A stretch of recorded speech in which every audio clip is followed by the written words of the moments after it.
Next on the list of things to do is we're still going to be working in Sketch environment. We kind of know about circles and making some shapes and rectangles. I haven't gone through all the shapes yet, but I want to talk about dimensioning before we get too much further, because I think as we're making shapes, it's going to become incredibly obvious that as I come into here and I make myself a circle, at some point in time, we're going to have to start adding some dimensions on here. So the way you do this, let me undo this. You might have noticed that as you're making a shape, you can come here like this, and in the middle there you can see there's a dimension. So you go, oh, okay, well, you have to let go of the mouse, right? And then you come over here and say, well, I want it to be 120, and you hit enter a couple times, and then it shows up. You can absolutely do it that way, and that's fine.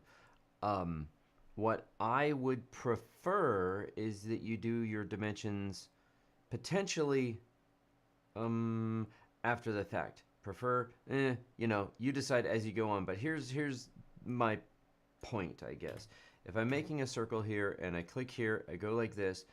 If I type in the value, and then I always seem to gotta hit enter again, and it's not like it cripples me or anything. But then I go ahead and I have to bring that dimension out somewhere.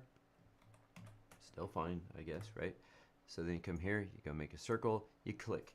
You get your work done, you make your objects like so, and you don't worry about it. And then what you do is after that, then you can go to sketch dimension, but you notice that it says D right here. So D is the hotkey for it. So you just hit D, and now notice the cursor change. Now that's a dimensioning cursor. So now you can come along here and you can, no, really, you hit this, and you say, okay, I want it to be 100, and then it should still be on, and then you could continue to go around here and add dimensions to your things. How do I feel that that's different? Well, it's not a hell of a lot different, but I get to place it at the time I make it where I want it, and possibly I want to make things all the same.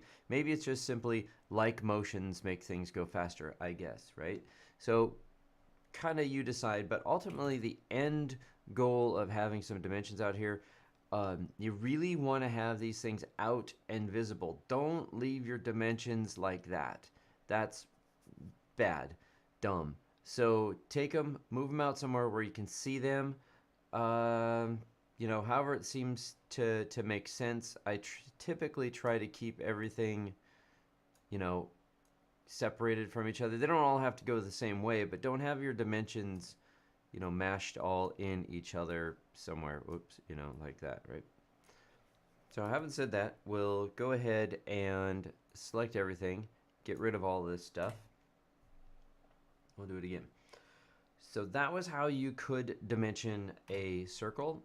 By the way, some people feel that in the beginning here, when you need to dimension a circle, it seems to make sense that you're measuring, a diameter or a radius or whatever, and you need to measure somehow from, you got to click center to the outside. Well, if it's a continuous curvature, as in one radius the whole way around, all you have to do is pick the edge. You just pick the edge and it'll figure it out. Right? So there's our dimension. Now, if I were to make an arc, that's your arc tool like that. So your arc tool, there's obviously the radius, there's the center point right there. You hit D for dimension. You do not need to pick this and then that. You just pick the radius here, the curvature there, bring it out, type what it is you want, and that's how you dimension that. Okay? Then, let's get rid of that, and say you did a rectangle. It's all pretty much all the same. Pick this here, hit D for dimension, and then I can pick this edge right here, bring it out, 80, 100, and that's how you do that. So that's I feel that that's pretty basic.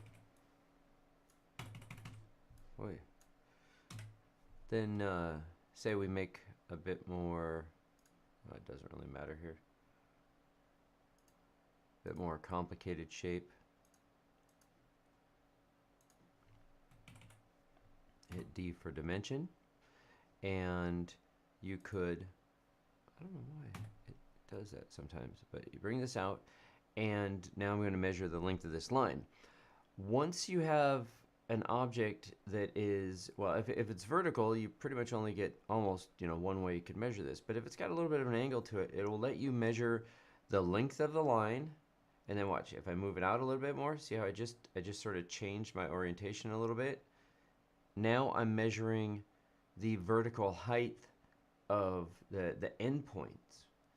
Or if I bring it up here, now I'm measuring the horizontal distance from the endpoints, you see?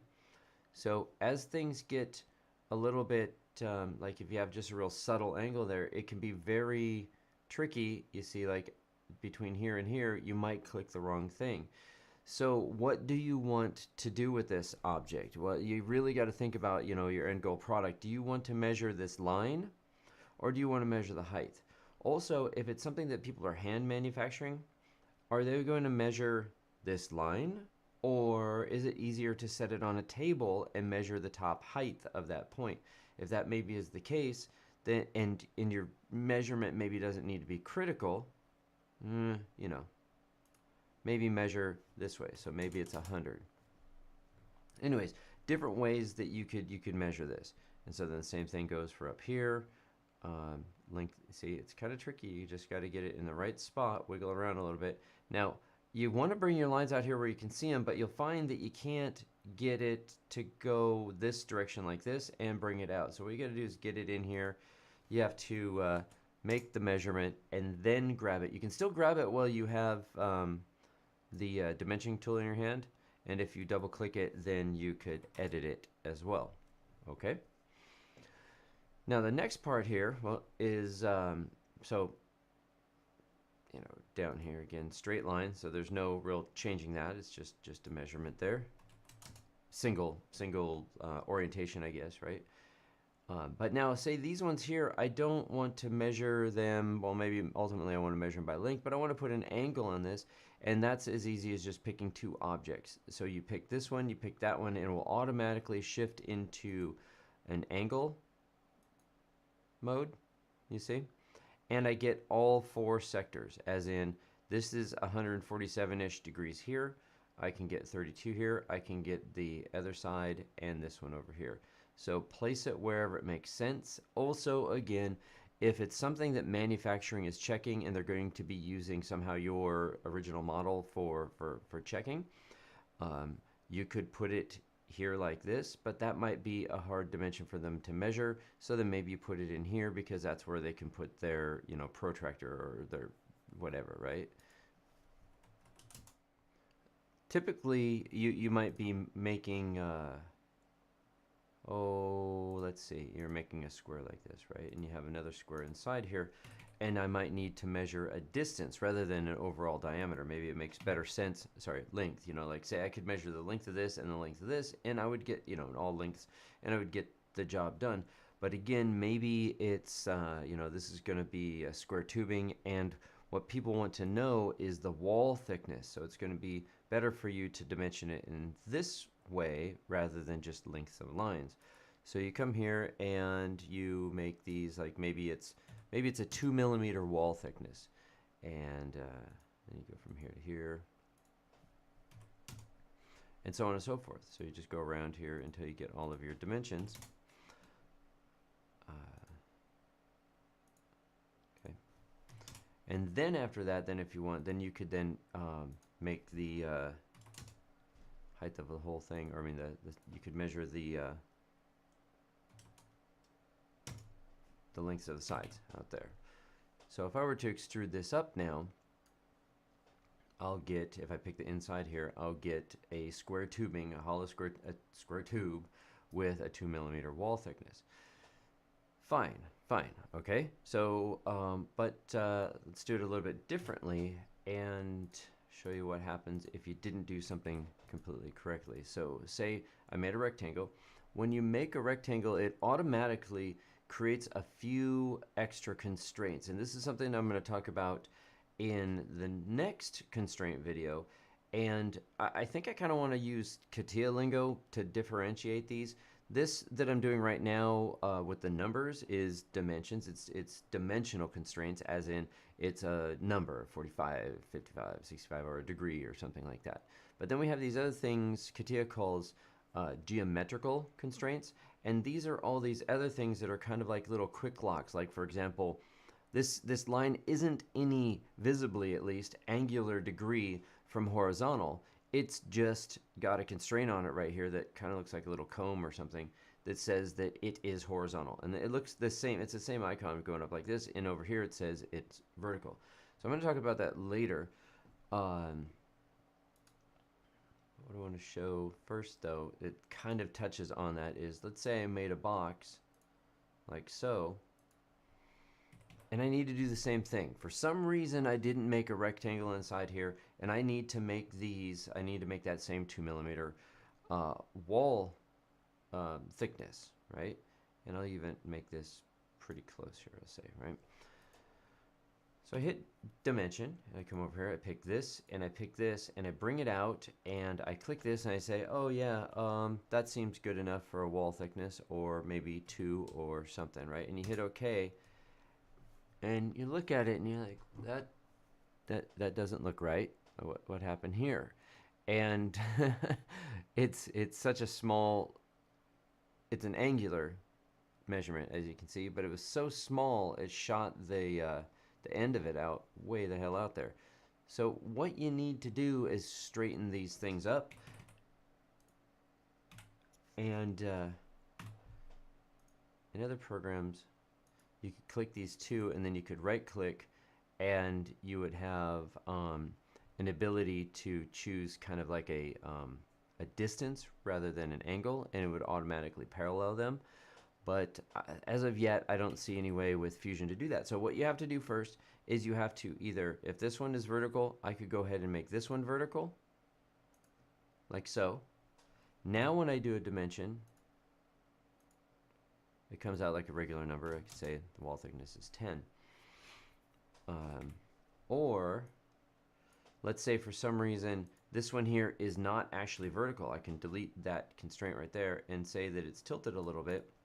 Let's say I dimension this out. We'll go a little bit further with this. So I take this in here and say that this is, you know, an 85-degree angle that we have here. And I need this one to be right up there and still having a wall thickness of 10. So what I need to do first is, I can't make it vertical any longer, but what I can do is I can come over here and I can look and find parallel, you see? And so that's how you use these things.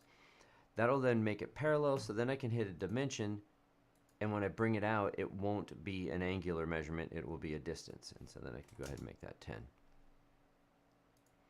And then these ones here, they're both, this one's parallel.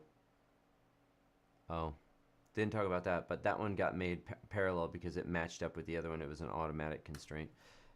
Add that one in. This one here is not, so again, I'd have to come here and make those two parallel, or since this one is horizontal, make it horizontal. I'll make them parallel. D for dimension. 10 like that. Okay? The last thing that I want to talk about as far as dimensional constraints go is, you know, how do I, well, a couple things here. Let's get rid of that. This object right here, if I grab a point and I wiggle it around, you see how, well, I don't have a height on here, so I got to get that there. If I grab a line, I can wiggle it around, but I can't go up and down with it. Okay, but I can wiggle it in and out. I wanna add a dimension on here. It's really weird. It keeps flipping out like that. Now, if I grab this, there. Oh, it still stretches, so I need another dimension up here.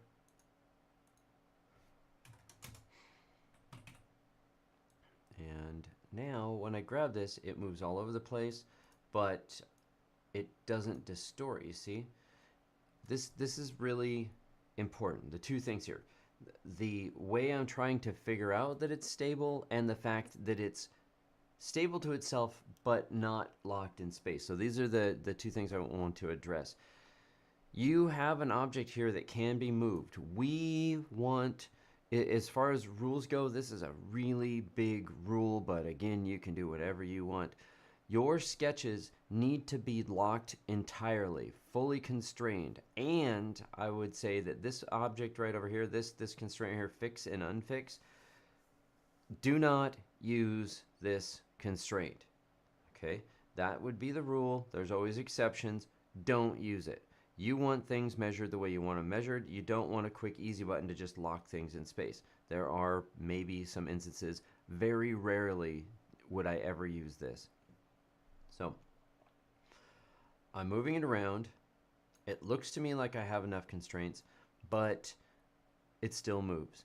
And the other thing here is it's blue. Blue is the default color of the sketch, but if this thing were completely locked down, it would be black. So let me do some demonstration here. This is connected to this, but nothing is connected up or down vertically or horizontally. So if I take this line right here and I pick this point, now I'm adding another constraint right here. Take this out here and we'll say that that's 40. Now look what happened. The lines up here on the top have now turned black. That means they cannot move any longer in one way or another. So let's find out what that is. So if I grab them, well, it looks like I could still move them. But because of this 40 here, I cannot move them up or down. See what I'm trying to do with the mouse? I'm trying to go up and down. Now, just to make sure that you're checking everything, sometimes you can't move a line, but you could extend the points out. So make sure you grab a point and move it around too. Nothing moves there. Try down here. Nothing moves. Nothing. Ooh. Can't move it. Side to side, up and down. Can't do it. So that's good. But these are blue. So what I need to do then next, if it's not obvious already, is I have to come over here to this side and this point here and bring this out and then make that some dimension. Let's say 40. I'm hitting escape, by the way, to turn the tool off, kind of a habit. Now you see that the sketch is entirely black. It's all fully constrained, and I can wriggle and jiggle any line, any point, and nothing will move. This is important because you don't want to make a part with, you know, down here in the timeline, many features here, and you pop into a sketch a little bit and you're looking at it and you accidentally touch something and move it a little bit, and then you go, oh, whoop, wait a minute, did I move it? Shoot, I don't think I moved it, right?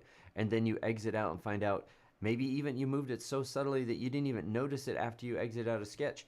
And then you make the part and you're wondering how come it's off. So as far as things go, it is really important that every sketch you make, it ends up being fully constrained if you're doing something in production, not just screwing around.